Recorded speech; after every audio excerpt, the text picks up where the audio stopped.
Domani, sabato, è il giorno del Pride a Belluno, primo vero appuntamento che Francesco Zerilli affronterà da questore, ruolo che ha assunto per la prima volta proprio con l'incarico assegnatogli a Belluno, dopo un'importante gavetta prima nei commissariati della Roma, di cui è originario, e poi come responsabile della Polizia Ferroviaria del Veneto.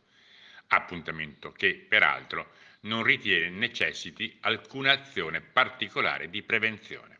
Un evento che so che è in programma, che verrà assolutamente, si farà in modo, ripeto, come per qualsiasi altra situazione dove comunque no, c'è il richiamo e la presenza di tanta gente, noi assicureremo semplicemente quella cornice che consente che tutto avvenga nella maniera più tranquilla e più regolare possibile.